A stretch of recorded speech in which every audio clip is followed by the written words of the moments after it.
Madam Speaker, so now that we know what worked and what didn't work, we have to understand the consequences of the fact that the government took the wrong path. I don't need to go on at any length about the ravages of inflation. We all know, we all hear the stories. All of us can tell heartbreaking stories of families that are, I see a member right now who is just looking at an email on his phone of people who cannot pay their bills. Now, I see that the members across the way say that our member for Barrie is in trouble for looking at an email from a constituent. He should be looking at those emails, and maybe she would benefit if she actually looked at the emails from her constituents as well.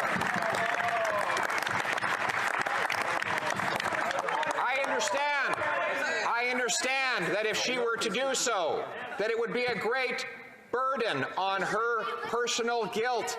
If she understood the single mothers who are skipping meals, if she understood the families that are now defaulting on their loan, a 16% year-over-year increase already in the number of Canadians who are missing mortgage payments, if she took a moment to look in the eyes the 37-year-old who's been working all of his adult life and still can't afford a home, if she took a moment to talk to the farmer who borrowed so that he could expand his farming operation under the government's promise that interest rates would be low for long, if she looked at his email, then maybe she would be less arrogant in supporting the very inflationary policies that have caused all this misery. Maybe if they would just for once listen to the people who pay the bills in this country, we wouldn't be in the mess that we're in right now.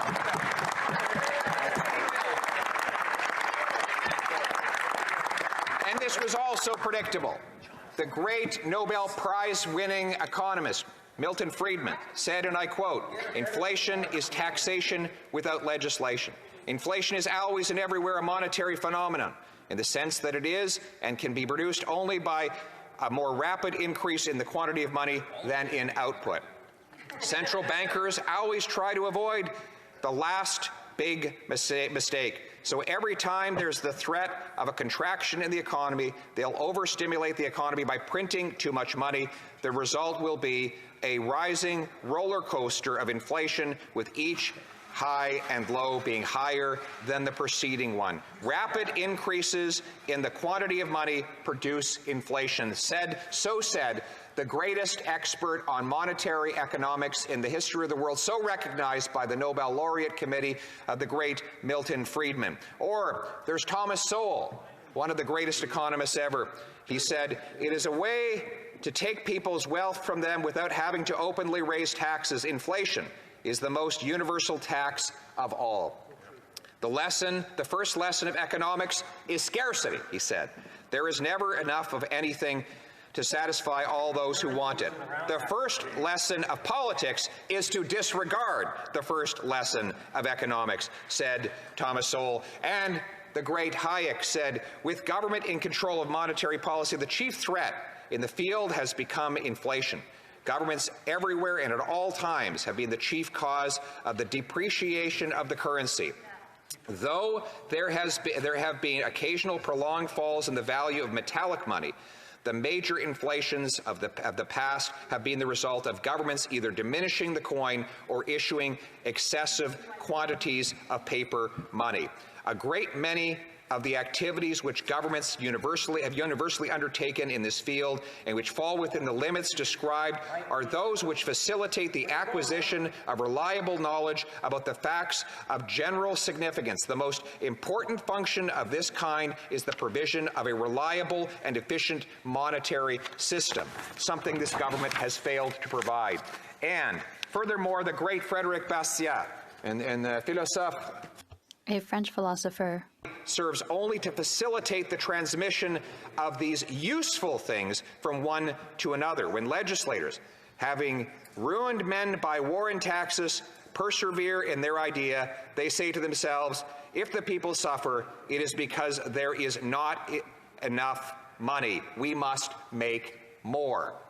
Madam Speaker, this tactic the Prime Minister deployed was nothing creative or new. It has been the tactic of all the emperors, the kings, the presidents, the prime ministers, the incompetent, the self-indulgent leaders who run out of other people's money and so create more cash. I think of the story of Henry VIII, who spent lavishly on himself and without restraint, who spoiled his court, and of course ran out of money. But it was a difficulty in creating cash in his time, and that is that the British pound was actually a pound of silver.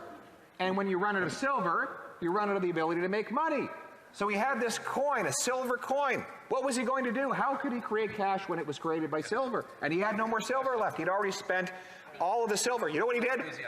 He had his smelters melt it down and remint it with copper on the inside, a tiny little layer of silver on the outside. And then he could multiply the number of coins almost without limit. I know that you're anxious to hear the rest of the story. So I do want to remind members, I know that they may be very interested in the story, but I don't think that they should be chatting between each other at this point, or trying to answer some of the questions that the official leader of the opposition is asking during his speech, because it's not quite time. But I just want to remind members to please afford the speaker the respect that he deserves. I'm sorry. I want to also remind members, and not to refer to other members by their names, but I didn't recognize anybody, so I would just say that, aside from the person who has the floor, I would ask members to please be quiet. If they're having a hard time doing that because they're sitting together, I can do what teachers do and separate them. So, the Honourable Leader of the Official Opposition. I know that they're just excited to hear the rest of the story, Madam Speaker, and that's why they're having trouble containing themselves. So what was Henry VIII to do but to use copper on the inside of his coins and silver on the outside to multiply the coins without limit? There was only one problem, and that is that he put his big, ugly, fat mug on the front of the coin, facing outward. He wanted everyone to see him straight on. That meant his nose protruded, and his nose would rub on the inside of pockets, and that silver would rub off, and then you would see the red nose. And every time an Englishman pulled out a coin and saw a silver coin with a big, ugly red nose in the middle of it, they knew they had been robbed of the real purchasing power of their money, and that old Copper Nose had stolen from them again. That was an illustration. By the way, the money supply in that period increased by 80%. Guess how much prices went up in the same time period? 80%. He wasn't the most creative, though. The House Leader knows. He's the most ambitious student in the lecture hall today. In fact, he knows he could give the lecture. He knows more about it than I do. The great House Leader of the Conservative Party is here today.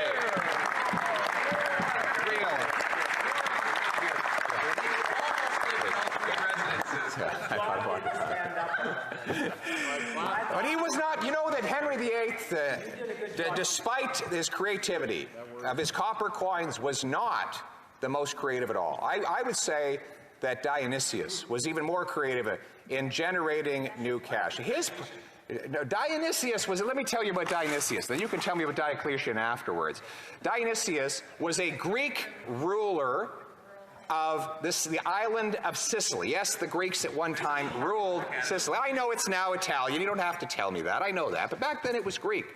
And Dionysius could not control his spending either, just like Henry VIII. He would run out of money. So he sent his men out to take all of the jewelry off of the statues of the gods so that he could sell them off, saying that they were merely loans that had come from the gods above, Madam Speaker. But when those riches ran out as well, he had to resort to other tactics.